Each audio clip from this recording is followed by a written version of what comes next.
Innovation in the insurance industry is not a new phenomenon. The very concept of insurance was a revolutionary advancement, enabling communities to spread the impact of potential losses.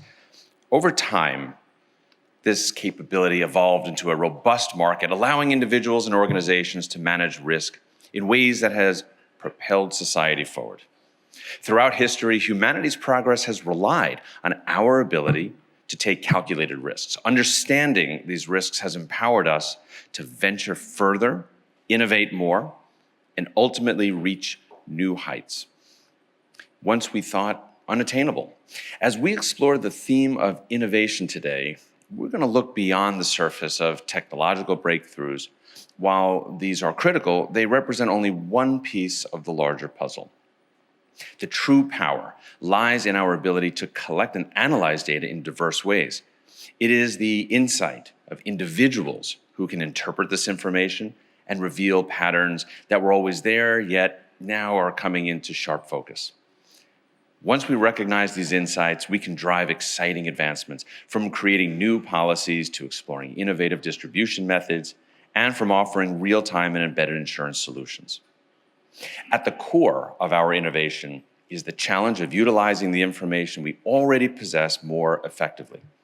We must also remain agile in adapting to shifting conditions, whether climate-related, geopolitical, or legal, especially as we navigate data privacy concerns. Fostering a culture of risk awareness, risk reduction, and resilience has never been more critical. This is our moment to innovate, to celebrate the achievements that have brought us here, and to collaborate on the next generation of challenges that will propel us forward once again. I am proud to welcome you to the 2024 IIS Global Insurance Forum, Illuminating Insurance Innovation. This is our 60th annual Global Insurance Forum. It's wonderful to be here with all of you again, and I'm pleased to be able to celebrate the success of last year's event in Singapore, where so many of you were able to collaborate with us to again achieve connectivity and inspiration in our industry, recognizing the leaders and industry change agents and helping to make us stronger. I would like to begin the conference first and foremost by thanking our parent organization, the Institute's Knowledge Group, which makes a powerful difference in society and the lives of individuals, families, and businesses by providing knowledge, education, resources, and thought leadership on risk management and insurance. Through a diverse ecosystem of 19 affiliates, the Institute empowers individuals and organizations with risk management and insurance knowledge so they can build the knowledge and skills needed to make informed decisions, better serve those who rely on risk management and insurance services, and when needed, help them overcome the unexpected, empower professionals to succeed at every stage in their careers, and prepare for the future of risk management and insurance. I would also like to thank all of our partners, and in particular, our platinum partner, Swiss Re, without whom we would be able to continue to bring leading industry insights and deliver world-class content, including this very forum. Now, please allow me to introduce the IIS Chairman, Andreas Berger.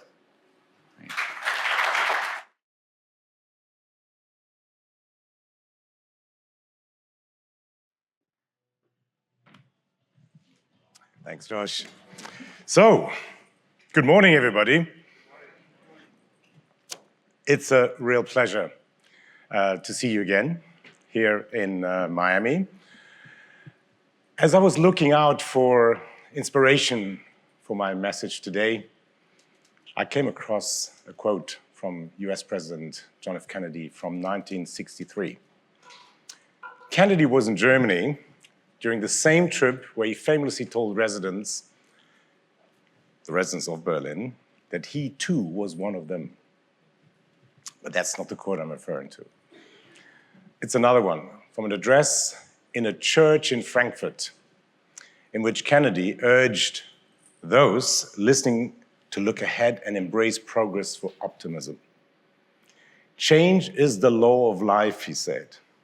And those who look only to the past or present are certain to miss the future.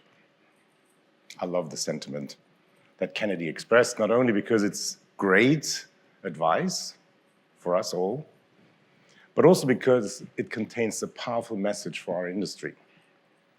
It's exactly what we're talking about here. Change is inevitable. The tools of the past and present are not sufficient. Not sufficient to keep pace with a society that is transforming all around us.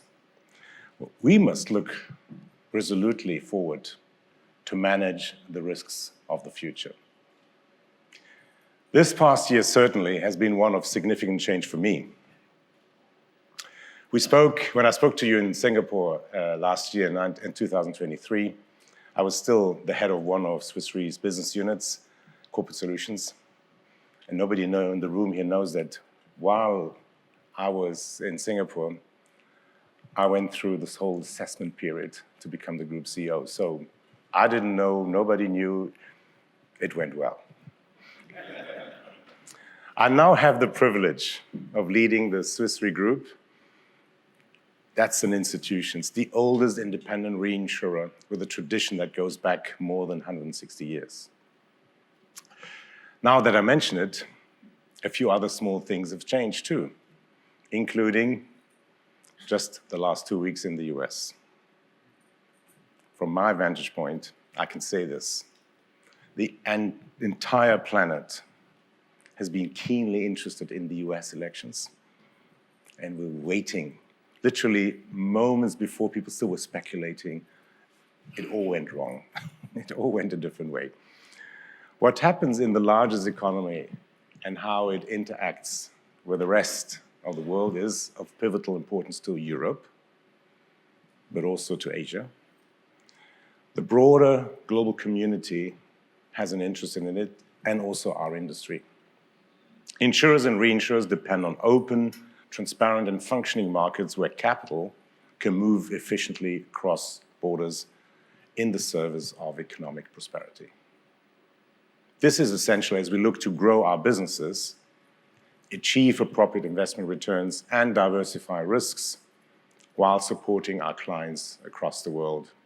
I'm sure we'll have a chance to talk much more about these instances informally here in Miami. It is also fortuitous that we are meeting in Florida immediately on the heels of two very destructive hurricanes, Helene and Milton, that devastated nearby communities. The US Southeast has been tested, and our industry has been tested. The combined strength of insurers and reinsurers working in partnership is now playing a critical role in rebuilding efforts that may take months or longer. For many of you here, these storms have dominated your professional, but also in some cases your personal lives. For those rebuilding or supporting rebuilding, you've got my deepest respect. As my role at Swiss Re has expanded this year, so has the universe of risks on my daily radar, believe it. In addition to Swiss Re's corporate insurer, which I led from 2019, everybody refers to the Corso turnaround when I speak to people. I now look after property and casualty reinsurance, along with Swiss Re's life and health reinsurance franchise. As diverse as Swiss Re's business units are, however, they share something very important. The risks we're working to protect against are growing larger, more complex, more connected, and as a result, often more difficult to forecast. You know the risk landscape on your own businesses. Geopolitical tensions, a changing climate, economic uncertainty, cyber attacks, artificial intelligence, shifting demographics, chronic diseases, rising healthcare costs, and then I could go on. I could go on, but you basically get the idea. I mentioned last year how CEOs today now spend so far greater share of their time managing crises that they did just not know a few years ago or decades ago. In the 21st century, businesses, or let's say business as usual, has become anything but usual. Case in point, We're on track for yet another year of global insured losses from natural catastrophes that will easily exceed 100 billion US dollars. It's the 5th consecutive year. I think year to date we're probably around, definitely in excess of 100 billion already year to date. Half year it was 60 billion, but year to date I think we already exceeded the 100 billion. So that's probably the new norm. We also know that insured losses represent just a fraction of total global economic losses, protection gap, which I think last year hit the 280 billion US dollars. The protection gap here is significant, as if hurricanes that hit the Gulf Coast weren't enough. Most of the insured losses from natural catastrophes damage in recent years have come from so-called secondary perils, which unfortunately can no longer be called secondary. As my colleagues from Spain, my friends from MAPFRE here, you can attest to events like the terrible, tragic flooding that hit the region around Valencia just 3 weeks ago, and those risks are of primary concern. These perils know no border. Ask the residents of Calgary or Jasper, Alberta, whether it's flooding, droughts, hail, or wildfires, all of which devastated communities across the world this year and last year and the year before. I could go on. And once the winds die down, waters recede, economic inflation like we saw surge during the pandemic has surcharged repair costs. The forces of economic expansion, urbanization, population growth, and the accumulation of valuable assets in regions vulnerable to natural catastrophes are exerting their own upward pressures on insured losses. But rising costs extend well beyond natural catastrophes. Commercial liability claims in the United States reflect broader societal trends, as insurers are being asked to cover larger and larger verdicts, financing or driven higher by third-party financing and a decade of severe social inflation. US commercial casualty losses hit 143 billion US dollars in 2023. It's a third more than the insured net cat losses. So everybody's talking about net cat. That's massive.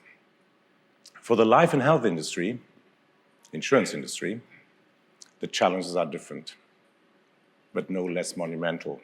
Healthcare costs are rising as populations age. We've seen it yesterday in some of the proposals in the Executive Council. Aging societies, the result of lower birth rates and mortality improvements over the past 100 years, also mean that many nations must come to grips with profound demographic changes. Fewer workers will support larger numbers of retirees, demanding that pension schemes adapt to preserve their viability over the long term. For example, in the US alone, the retirement savings gap is estimated at around 47 trillion US dollars. Those are 2022 values. This is a challenge that will require the or insurance industry's help. And while we have come through a devastating COVID pandemic, the impact continues. Excess mortality in places like the US or Great Britain could remain elevated for another decade. Those, of course, are some pessimistic scenarios, but nevertheless, that is possible. This comes at a time when mortality improvements, including here in the United States, started to plateau about probably a decade ago, as more people grapple with metabolic diseases like diabetes and obesity. Clearly, the list of challenges for society and for industry, for our industry, are coming at us from virtually all directions. However, I see a path forward to turning these challenges into opportunities. And this opportunity is built on a foundation of data and dialogue. Probably some people say, you sound like a broken record. I said it last year in Singapore as well. Now, let me begin with data, which is so central to this year's IIS conference, as we ask ourselves how we can innovate to drive greater impact across the insurance value chain. In a complex risk environment, we need data to calibrate our models and create forward-looking risk scenarios that anticipate threats. Regardless of whether we're dealing with extremer weather that disrupts global supply chains, soaring verdicts, chronic disease, or cyber attacks with potential to cripple multiple industries simultaneously, we must put data to work in the service of resilience. As the activities we insure change or take new characteristics, loss creep is one characteristic. It's critical that reinsurers and insurers work together closely to understand how this could impact losses so that we can avoid instances in which actual post-event costs soar beyond initial expectations. It's this disconnect, asymmetry of information around loss picks between the primary and the reinsurance industry that was causing the actual versus expected gaps, which were driving then the soft market after that. This demands better data collection, data sharing, and better interpretation of data. In short, better data partnerships. Only when we deploy data effectively can we achieve the granular risk assessment that's necessary to ensure premiums to keep pace with evolving risks. Yesterday we had a McKinsey study or presentation where we were talking about the irrelevance or lack of relevance of our industry, and that we're not coming out of that hole.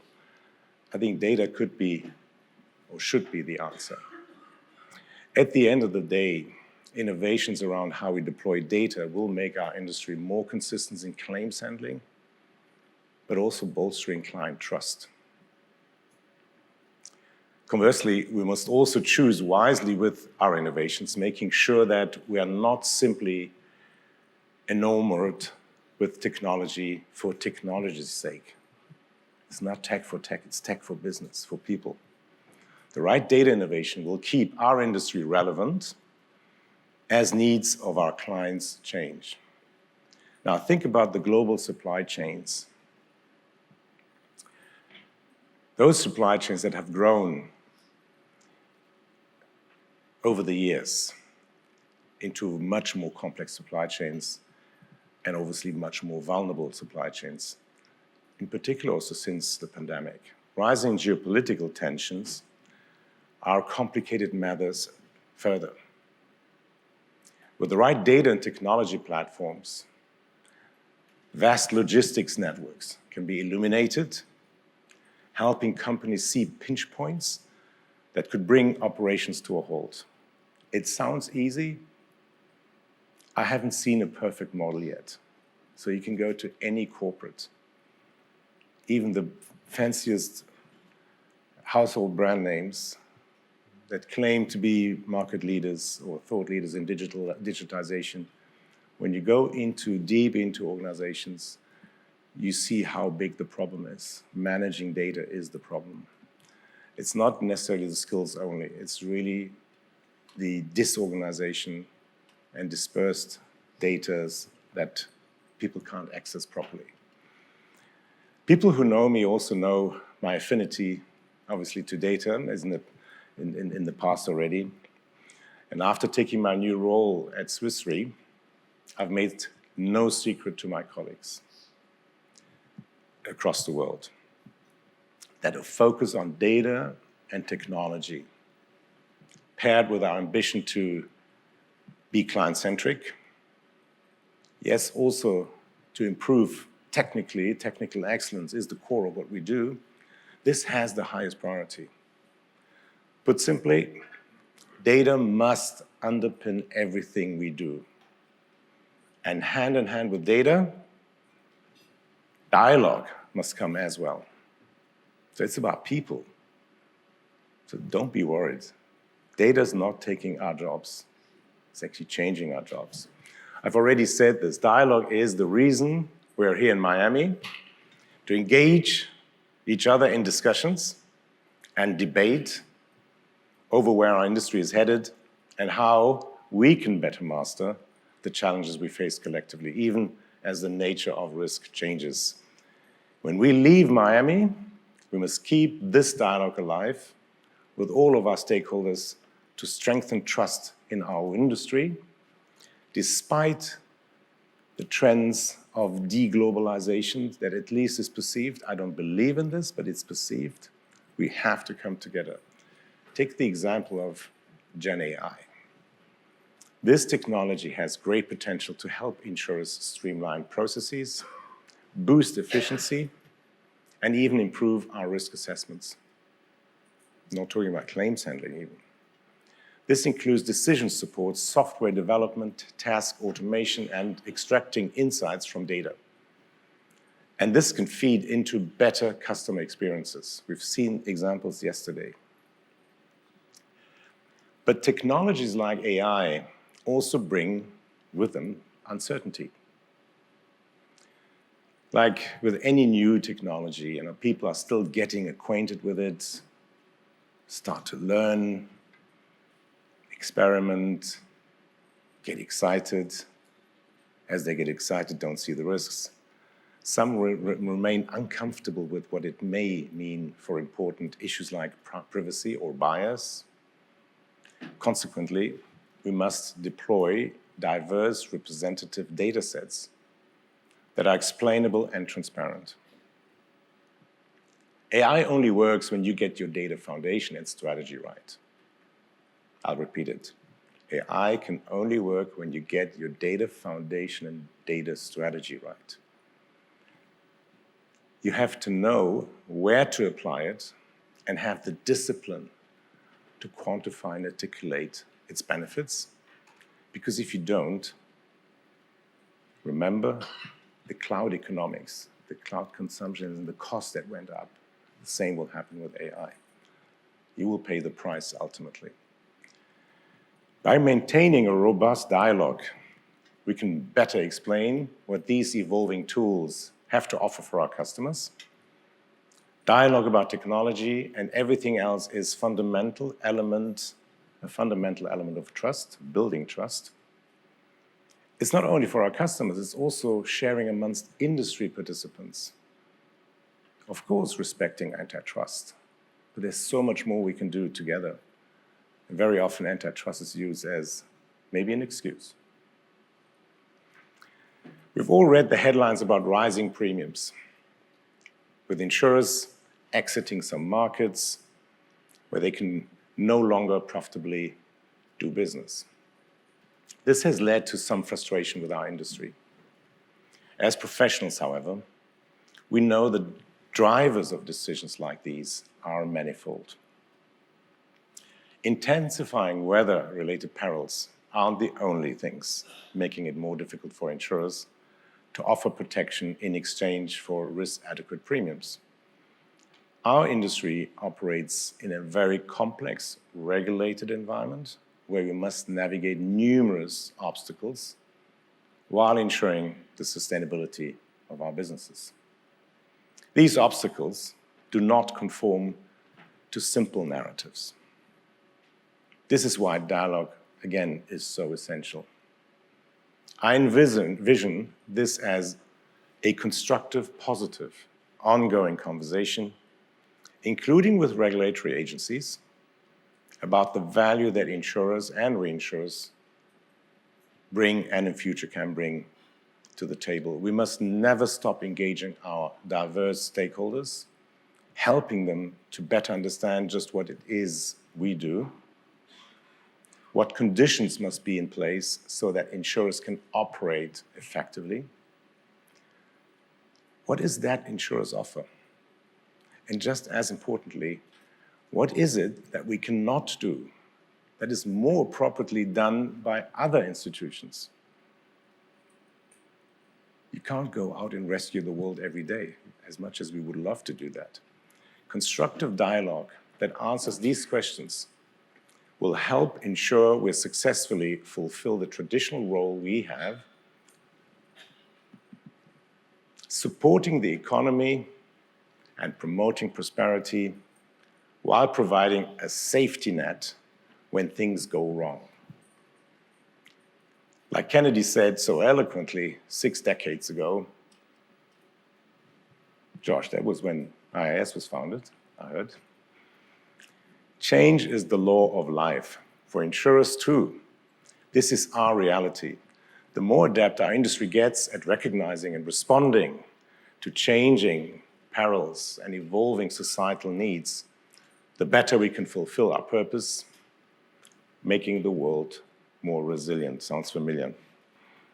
This is a serious subject, but please don't misinterpret also this message. Despite the changing nature of modern risk, despite the steady drumbeat of costly natural and man-made catastrophes that insurers and reinsurers are called upon to help mitigate and manage daily, I remain optimistic. Just as the big projects of the 19th and 20th century could never have advanced without insurance and reinsurance, the monumental undertakings that will define this century also need our risk capacity and risk knowledge. Guided by data and dialogue, our industry is well placed to contribute meaningfully to another century of great things, come what may. Thank you for your attention. I hope I could bring a little bit of optimism besides all the gloomy realities. And I'm looking forward to engaging with you here in Miami and also looking forward to the panel. So thank you very much.